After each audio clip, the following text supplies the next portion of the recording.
Hello everyone, welcome to BSP Pharmacy. I am Nikita Gupta and today our topic of discussion is role of a pharmacist in public healthcare system. कि public health care system के अंदर जो pharmacist होता है वो यहाँ पर क्या रोल प्ले करता है, उसका क्या काम होता है और किस तरीके से वो पब्लिक हेल्थ को इम्प्रूव कर सकता है। तो यहाँ पर हम देखेंगे कि फार्मासिस्ट जो है वो क्या क्या ड्यूटीज जो है फुलफिल करता है। तो यहाँ पर फार्मासिस्ट की जो ड्यूटीज है उसके अंदर फर्स्ट है ही रिव्यूज द प्रिस्क्रिप्शन। वो क्या करता है, जब भी कोई डॉक्टर या कोई रजिस्टर्ड मेडिकल प्रैक्टिशनर यानी कि आरएमपी जो होता है वो क्या करता है, प्रिस्क्रिप्शन मतलब कि एक रिटर्न मेडिकल ऑर्डर, ठीक है, जो कि यहाँ पर फार्मासिस्ट को दिया जाता है, जिसके अंदर से वो रीड आउट करके पर्टिकुलर मेडिसिन जो है पेशेंट को डिस्पेंस करता है। तो जब वो मेडिकेशंस को डिस्पेंस कर रहा होता है उसके पहले वो पूरे प्रिस्क्रिप्शन को रीड आउट करता है, चेक करता है कि कहीं उसके अंदर कोई मिस्टेक तो नहीं है और फिर उस में जो मेडिकेशंस लिखी होती है उनको डिस्पेंस करता है। तो first is reviewing the prescription. Here the student should review and handle the prescription in a professional manner and able to check for their completeness and correctness. Also the prescriber should be connected contacted for any clarification and correctness in the prescription with suggestions if any। ठीक है, तो यहाँ पर जो भी pharmacist है जो as an drug expert यहाँ पर अपनी जॉब कर रहा है, तो उसको सबसे पहले क्या करना है, प्रिस्क्रिप्शन को लेना है, रिसीव करना है, उसको एक प्रोफेशनल मैनर में लेना है। प्रोफेशनल मैनर में लेने का मतलब ये है कि जब वो कोई प्रिस्क्रिप्शन लेगा तो उसके फेशियल एक्सप्रेशन चेंज नहीं होने चाहिए, ठीक है, उसका उस प्रिस्क्रिप्शन को लेकर के कोई रिएक्शन नहीं आना चाहिए जिससे कि पेशेंट जो है वो अनकंफर्टेबल हो जाए। तो ऐसा कोई अनमैनरफुली उसको काम नहीं करना है, उसको बहुत ही प्रोफेशनल मैनर में उस प्रिस्क्रिप्शन को लेना है, उसको चेक करना है कि वो सही तरीके से लिखा है, कंप्लीटली और लिखा हुआ है और बिल्कुल करेक्टली लिखा हुआ है। ऑल्सो जो प्रिस्क्राइबर है यानी कि जिसने वो लिखा है प्रिस्क्रिप्शन, उसके साथ वो कांटेक्ट भी करेगा अगर उसको कोई डाउट होता है या उसको कोई क्लैरिफिकेशन वहां पे चाहिए, कोई चीज नहीं समझ में आ रही है या कोई चीज उसको लग रहा है कि गलत लिख दी गई है, करेक्ट करने की जरूरत है,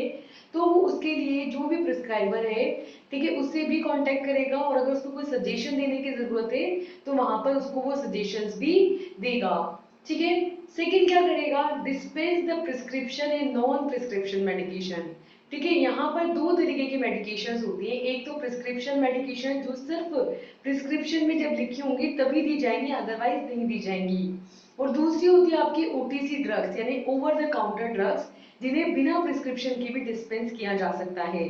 तो जब पेशेंट उसके पास आएगा फार्मासिस्ट के पास, तो फार्मासिस्ट को या तो वो प्रिस्क्रिप्शन देगा या उसकी जो मेडिकल हेल्थ कंडीशन होंगी उसको बताएगा, उसके अकॉर्डिंग एक अप्रोप्रिएट मेडिकेशंस जो है वो फार्मासिस्ट वहां पर डिस्पेंस करेगा पेशेंट को। ठीक है, so the student should be able to dispense the various scheduled drugs or medicines as per the implications of the Drug and Cosmetic Act and rules thereunder. Also the non-prescriptions such as over-the-counter drugs should be dispensed judiciously to the patients as required। ठीक है, तो यहाँ पर जो भी pharmacist है जो कि एज एन फार्मेसी प्रोफेशन वहां पर वर्क कर रहा है उसको क्या करना है, अलग अलग शेड्यूल ड्रग्स होती हैं, मेडिसिन होती हैं, उनको ड्रग एंड कॉस्मेटिक एक्ट के according, drug and cosmetic rules के अकॉर्डिंग वहां पर डिस्पेंस करना है। ऑल्सो जो नॉन प्रिस्क्रिप्शन ड्रग है जो बिना प्रिस्क्रिप्शन के भी दी जा सकती है जैसे कि ओटीसी ड्रग जिन्हें ओवर द काउंटर ड्रग यहाँ पर बोला जाता है, उनको भी जुडिशियसली यानी कि नियम के अनुसार नियम पूर्वक जो है जो कि दी जा सकती है पेशेंट को उतने ही अमाउंट में यहाँ पर डिस्पेंस करनी है, देनी है। ठीक है, तीसरा क्या काम करेगा pharmacist, provide patient counselling and education, यानी कि जो पेशेंट आ रहा है उसको सिर्फ दवाई नहीं देनी बल्कि उसकी काउंसलिंग भी करनी है। ठीक है, कि उसका थॉट प्रोसेस क्या है, वो उस पेशेंट जो है उस मेडिकेशन को किस तरीके से वहां पर इनटेक कर रहा है, जो जिस भी फिजिशियन से वो वहां पर चेकअप करा के आया है, उसको लेकर के उसका क्या थॉट प्रोसेस है, अपनी डिजीज कंडीशन के बारे में उसको कितनी नॉलेज है, ये सारी चीजें वो यहाँ पर समझेगा। और जो पेशेंट आया है उसको प्रॉपरली एजुकेट करेगा कि आपको ये मेडिकेशन लेनी है, इतनी बजे लेनी है, इतनी बार लेनी है, इस तरीके से लेनी है, और इसके साथ ये साइड इफेक्ट्स देखने को मिल सकते हैं, इतने दिनों में जाके आपको इफेक्ट आएगा, और अगर आपको इफेक्ट आता है तो आपको ये डोज बीच में नहीं छोड़नी है। इस तरीके की चीजें जो है वो उसको प्रॉपरली पेशेंट को समझाएगा। तो इस तरीके से the student should be able to effectively counsel और educate the patients caretakers about the prescription or non-prescription medications and other health related issues. Effective communication includes using both the oral and written communication skills and various communication techniques. ठीक है, तो यहाँ पर जो pharmacist है वो क्या करेगा, इफेक्टिवली जो पेशेंट है, ठीक है, उसको एजुकेट करेगा, उसको बताएगा, समझाएगा कि किस तरीके से आपको मेडिकेशंस लेनी है, ठीक है, और किस टाइम पर लेनी है, जब ले रहे हो तो क्या चीज़ों का ध्यान रखना है, कि जैसे अगर टेट्रासाइक्लिन ले रहे हो तो मिल्क इनटेक नहीं करना, दूध नहीं लेना है साथ में, ठीक है। तो वो इफेक्टिवली उसकी काउंसलिंग करेगा, उसको एजुकेट करेगा, और उसको जो भी प्रिस्क्रिप्शन या नॉन प्रिस्क्रिप्शन ड्रग वो यहाँ पर ले रहा है उसके बारे में उसको फुल इंफॉर्मेशन देगा, उसकी केयर टेकिंग करेगा मेडिसिन के रिलेट में, और उसको जो भी हेल्थ रिलेटेड इश्यूज है अदर भी, ठीक है, तो कोई और अगर उसको प्रॉब्लम चल रही है तो फिर वो भी पूछेगा, ताकि उस दूसरे हेल्थ रिलेटेड प्रॉब्लम के साथ वहां पर वो मेडिसिन दी जा सकती है या नहीं दी जा सकती, उसको कर सके, ठीक है, कोई उसको कोई और हेल्थ रिलेटेड प्रॉब्लम तो नहीं है वो भी पूछेगा। और उसके साथ एक इफेक्टिव कम्युनिकेशन करेगा, जिसमें वो ओरली भी करेगा, यानी कि ओरली भी उससे बात करेगा, और ऑल्सो रिटर्न कम्युनिकेशन स्किल्स भी वहां पे यूज करेगा, यानी कि लिख के भी बताएगा कि ये लेनी है, इतने बजे लेनी है, दिन में 2 बार 4 बार, है ना, तो प्रॉपरली रिटर्न कम्युनिकेशन भी वो वहां पर करेगा, और अपनी अप्रोप्रिएट कम्युनिकेशन स्किल्स को यूज करके उसको प्रॉपरली एजुकेट करेगा, प्रॉपरली सारी चीजें समझाएगा, ठीक है। Fourth is hospital and community pharmacy management. इसके अंदर फार्मासिस्ट क्या करेगा, जो हॉस्पिटल्स में अगर वो काम कर रहा है या कम्युनिटी लेवल पर फार्मेसीज को रन करा रहा है, तो वहां पर हॉस्पिटल फार्मेसी या जो कम्युनिटी फार्मेसी है उसको वो प्रॉपरली मैनेज करेगा। मैनेज करने का मतलब है कि एक्सपायर जो जिनकी एक्सपायरी डेट जल्दी आ रही है उनको पहले वो स्टोर से फटाफट फटाफट उनको निकलवाएगा, ठीक है, जिनकी एक्सपायरी लेट है उनको लेट सेल करेगा, ठीक है, और जो ज्यादा बिकती है मेडिसिन उनको इजीली अप्रोचेबल जगह पे रखेगा। तो प्रॉपरली उसको सारी चीजों की इनकमिंग और आउटगोइंग को मैनेज करना है, कि अप्रोप्रिएट लेवल जो है वहां पर मेडिकेशंस का हमेशा अवेलेबल रहे, ऐसा नहीं है कि मेडिसिन बिल्कुल खत्म हो जाए उसके बाद जाके वो ऑर्डर कर रहा है, तो एक अप्रोप्रिएट इन्वेंट्री हमेशा मेंटेन रहे, उसके लिए वो फार्मेसी को सही से मैनेज करके रखेगा। So the student should be able to manage the drug distribution system as per the policies and guidelines of the hospital pharmacy, good community pharmacy practice and recommendations of the regulatory agencies. Also, he will be able to manage the procurement, inventory, distribution of medicine in the hospital and community pharmacy settings. ठीक है, तो यहाँ पर जो pharmacist रहेगा वो drug distribution system को manage करेगा, कि अप्रोप्रिएटली सही तरीके से सारी मेडिसिन जो हैं वो वहां पर मैनेज रहे, ठीक है। और ये जो मैनेजमेंट वो कर रहा है वो अगर हॉस्पिटल के अंदर है तो हॉस्पिटल फार्मेसी की जो पॉलिसीज है गाइडलाइंस है उनके अकॉर्डिंग करेगा, अगर कम्युनिटी फार्मेसी रन कर रहा है तो गुड कम्युनिटी फार्मेसी प्रैक्टिस के अकॉर्डिंग करेगा, और जो रेगुलेटरी एजेंसीज के थ्रू रिकमेंडेशंस हैं उनको फॉलो करते हुए वो फार्मेसी को मैनेज करेगा, और साथ में वो सारी चीजों को मेंटेन करेगा, यानी कि प्रोक्योरमेंट की कितना सेल हो रही है सारा उसको रिटर्न फॉर्म में रखेगा, कि कितनी इन्वेंट्री हमारे पास अवेलेबल है, ठीक है, कितना डिस्ट्रीब्यूशन हो रहा है मेडिसिन का, किस पर्टिकुलर सीजन में किस मेडिसिन की डिमांड ज्यादा रहती है तो वो वहां पर अवेलेबल रखनी है, ठीक है, और क्या वो उतनी सेल हो रही है, हमारे पास कितना स्टॉक बचा हुआ है, कितना हमको यहाँ पर ऑर्डर लगाने की जरूरत है, तो वो अप्रोप्रिएटली यहाँ पर मैनेज करेगा। Next is expertise on the medications. In this The student should be able to provide an expert opinion on the medications to the healthcare professionals on safe and effective medication use, relevant policies and procedures which are based on the available evidences. ठीक है, तो यहाँ पर जो medicine है आपकी medicine की expertise को यूज करेगा, मतलब ऑब्वियस सी बात है वो ड्रग एक्सपर्ट है, फार्मासिस्ट को क्या बोलते हैं हम, ड्रग एक्सपर्ट। तो यहाँ पे फार्मासिस्ट जो है उसको मेडिसिन की एक्सपर्ट नॉलेज होनी जरूरी है। तो यहाँ पर जो स्टूडेंट है उसको मेडिसिन की एक्सपर्ट नॉलेज होनी चाहिए, उसका एक्सपर्ट ओपिनियन होना चाहिए हेल्थ केयर को लेकर के किस तरीके से वो सेफ और इफेक्टिव मेडिकेशंस को यहाँ पर अवेलेबल करा सके, जो हेल्थ केयर सिस्टम की पॉलिसीज है उनको फुलफिल कर सके, और जो अवेलेबल एविडेंसेस हैं उनके बेसिस पर जो अप्रोप्रिएट प्रोसीजर्स हैं उनको यहाँ पर फॉलो कर सके, कि किस तरीके से आपको पूरी फार्मेसी को मैनेज करना है, उसके जो अप्रोप्रिएट प्रोसीजर्स है, ठीक है, पॉलिसीज है, उनके थ्रू यहाँ पर रेलिवेंटली वर्क करना है। ठीक है, तो सही तरीके से सही मेडिकेशन को इफेक्टिवली वर्क करने वाले मेडिकेशन को ही वो वहां पर डिस्पेंस करे, उसके लिए जरूरी है कि उसको मेडिकेशन की दवाइयों की अच्छे तरीके से नॉलेज हो। नेक्स्ट है proficiency on the pharmaceutical formulations. In this, the student should be able to describe the chemistry, characteristics, types, merits and demerits of both the drugs and excipients which are used in the pharmaceutical formulations, which is based on his or her knowledge and scientific resources। ठीक है, तो यहाँ पर जो pharmaceutical formulations हैं, ठीक है, formulations मतलब कि जो डोजेस फॉर्म है, tablet, capsule, suspension, syrup, emulsion, semi solid की बात करें तो सपोस्ट्रीज, पेस्ट, जेल, तो ये जो भी फार्मास्यूटिकल फॉर्मुलेशंस हैं उनकी प्रोफिशिएंसी के बारे में उसको पता हो कि किस डोजेस फॉर्म में कितना इफेक्ट यहाँ पर देखने को मिलेगा। जैसे कि अगर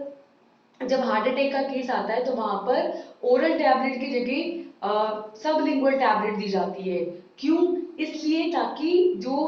फर्स्ट पास मेटाबॉलिज्म है वो अवॉइड हो और फास्ट एक्शन देखने को मिले। तो उसको फार्मास्यूटिकल फॉर्मुलेशंस के बारे में भी इफेक्टिव नॉलेज होनी चाहिए, यानी कि जो भी स्टूडेंट की फॉर्म में जो फार्मासिस्ट वहां पर काम कर रहा है उसको ड्रग्स के बारे में, एक्सिपिएंट्स के बारे में, जो फार्मास्यूटिकल फॉर्मुलेशंस में यूज हो रहे हैं उनके बारे में अप्रोप्रिएटली फुल्ली नॉलेज होनी चाहिए, उनकी केमिस्ट्री के बारे में पता होना चाहिए, उनकी कैरेक्टरिस्टिक फीचर्स के बारे में पता होना चाहिए, उनके टाइप्स के बारे में पता होना चाहिए, और उन फॉर्मुलेशंस के साथ क्या क्या एडवांटेज है, क्या क्या डिसएडवांटेज है, दैट मीन्स क्या क्या मेरिट्स हैं, क्या क्या डीमेरिट्स हैं, ये पता होने चाहिए, और अप्रोप्रिएट साइंटिफिक रिसोर्सेज से उसको पूरी नॉलेज यहाँ पर होनी चाहिए। ठीक है, तो सारी चीजों के बारे में उसको पता होना चाहिए। नेक्स्ट है कि जो फार्मासिस्ट है उसके अंदर एंटरप्रेन्योरशिप और लीडरशिप स्किल होनी चाहिए। ठीक है, क्योंकि उसको वहां पर नर्सेज, डॉक्टर्स और पैरामेडिकल सभी तरीके के स्टाफ के साथ काम करना है, तो वहां पर अप्रोप्रिएटली कैसे अपनी बात को इफेक्टिवली रखना है, कैसे लीडरशिप मेंटेन करनी है, वो सारी चीजें भी उसको आनी चाहिए। So the student should be able to acquire the entrepreneurial skills in the dynamic professional environment. Also, he should be able to achieve the leadership skills through the teamwork and sound decision making skills. तो यहाँ पे जो pharmacist है उसके अंदर इंटरप्रेन्योरल skills होनी चाहिए, एक प्रोफेशनल एनवायरनमेंट में वो प्रोफेशनली काम कर सके, ये स्किल्स होनी चाहिए। साथ ही उसके अंदर लीडरशिप स्किल्स होनी चाहिए कि वो एज ए लीडर वहां पर काम कर सके और अप्रोप्रिएट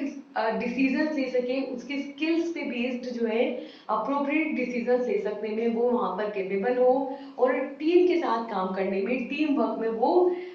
एक लीडर की फॉर्म में काम कर सकने में कैपेबल हो। Next is deliver primary and preventive health care. In this the student should be able to contribute to the various healthcare programs of the nation, including disease prevention initiatives to improve the public health, also contribute to the promotion of the national health policies। ठीक है, तो यहाँ पे pharmacist को क्या करना है, pharmacist को प्राइमरी हेल्थ केयर सर्विसेज देना आना चाहिए। ठीक है, प्रिवेंटिव हेल्थ केयर के बारे में उसको नॉलेज होनी चाहिए कि कैसे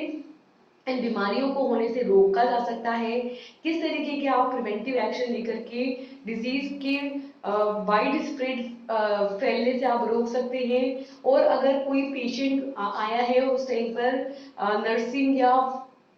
डॉक्टरी फैसिलिटीज नहीं है तो कैसे आप प्राइमरी हेल्थ केयर चेकअप वहां पर दे सकते हैं, तो उसको बेसिक नॉलेज भी होनी चाहिए। तो यहाँ पर अलग अलग जो हेल्थ केयर प्रोग्राम्स देश के अंदर चलाए जाते हैं, जैसे कि बीमारियों को रोकने के लिए डिजीज प्रिवेंशन प्रोग्राम, जैसे कि अभी कोरोना के टाइम पे वैक्सीनेशन हुए थे, ठीक है, तो कितने सारे हॉस्पिटल्स के अंदर फार्मेसीज जो है ना, फार्मासिस्ट वही वहां पर कोविड की वैक्सीनेशन कर रहे थे, तो वहां पर आपको वैक्सीनेशन करना है, यानी कि इंजेक्शन लगाना भी आना चाहिए, है ना, ताकि आप पब्लिक हेल्थ केयर सिस्टम को और ज्यादा इम्प्रूव कर सकें और जो कंट्री की हेल्थ पॉलिसीज है उसको और ज्यादा प्रमोट कर सकें। Next is professional and legal practice. In this, the student should be able to deliver professional services in accordance with the legal, ethical and professional guidelines with the integrity. ठीक है, तो यहाँ पर फार्मासिस्ट को क्या करना है, फार्मासिस्ट को प्रोफेशनली काम करना है, इथिकली यानी ईमानदारी से काम करना है, और लीगली यानी कि न्यायिक रूप से काम करना है। ठीक है, तो अपने प्रोफेशन की इंटीग्रिटी को मेंटेन करते हुए लीगली, इथिकली और प्रोफेशनली यहाँ पर फार्मासिस्ट को अपनी प्रोफेशनल सर्विसेज जो है पेशेंट को डिलीवर करनी है। और लास्ट आता है आपके कि कंटिन्यूइंग प्रोफेशनल डेवलपमेंट, कि लगातार अपने प्रोफेशन को और ज्यादा डेवलप करना है और ज्यादा बेहतर बनाना है और इसके अंदर और ज्यादा इम्प्रूवमेंट करते रहना है। So the student should be able to recognise the gap in the knowledge and skills in the effective delivery of professional services from time to time and be self-motivated to bridge such gaps by attending the continuing professional development programs। तो यहाँ पर जो student है उसको उसकी knowledge, एक तो return theoretical knowledge है और एक उसकी स्किल्स है, तो उसकी नॉलेज और स्किल्स के बीच में जो गैप है ना उसको पहचानना है और उसको फुलफिल करने के लिए जो डिफरेंट प्रोफेशनल सर्विसेज है उनके अंदर पार्टिसिपेट करना है, प्रोफेशनल स्किल्स को डेवलप करना है, और ये जो गेप है उसको प्रोफेशनल डेवलपमेंट प्रोग्राम्स के अंदर पार्टिसिपेट करके कंटिन्यूअसली ऐसे प्रोग्राम्स को अटेंड करके इन गैप्स को फुलफिल करना है और खुद को सेल्फ मोटिवेट करना है और ज्यादा बेहतर नॉलेज यहाँ पर गेन करने के लिए। तो इस तरीके से जो फार्मासिस्ट है उसका जो काम है वो सिर्फ जो है मेडिकेशंस यानी कि दवाइयां देना ही नहीं है, बल्कि हेल्थ केयर सिस्टम को और ज्यादा बेहतर बनाना है। तो यहाँ पर फार्मासिस्ट क्या क्या करेगा, ट्रेनिंग करेगा, मॉनिटरिंग करेगा कि कंट्री के अंदर जो पॉलिसीज है उसके अंदर सही तरीके से हेल्थ केयर सिस्टम को डिलीवर किया जा रहा है, स्किल्स को डेवलप करेगा, फार्मासिस्ट असिस्टेंट यानी कि असिस्टेंट के फॉर्म में जो भी उसकी स्किल्स और उसकी नॉलेज के बीच में गैप है उसको फुलफिल करेगा, गुड फार्मेसी प्रैक्टिस कंप्लायंसेस यानी कि काम करके प्रोफेशनल स्किल्स को डेवलप करेगा, क्वालिटी फार्मास्यूटिकल केयर कि उसको डोजेस फॉर्म के रिलेट में उसके ड्रग के बारे में फुल इंफॉर्मेशन गेन करेगा, उसकी क्वालिटी को इंश्योर करेगा और एक क्वालिटी मेडिकेशन यहाँ पर प्रोवाइड करवाएगा पेशेंट को।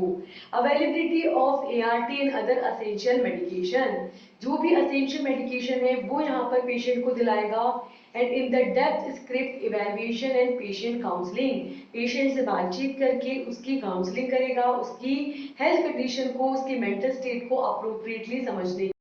कोशिश करेगा। तो इस तरीके से फार्मासिस्ट जो है यहाँ पर हेल्थ केयर सिस्टम के अंदर काफी ज्यादा इंपॉर्टेंट रोल प्ले करता है। तो इसी तरीके के इंफॉर्मेटिव कंटेंट को जानने के लिए जुड़े रहे बीएसपी फार्मेसी के साथ, और बी फार्मा और डी फार्मा के कोर्सेज को ज्वाइन करने के लिए डाउनलोड करें BSP pharmacy official app from the Play Store, और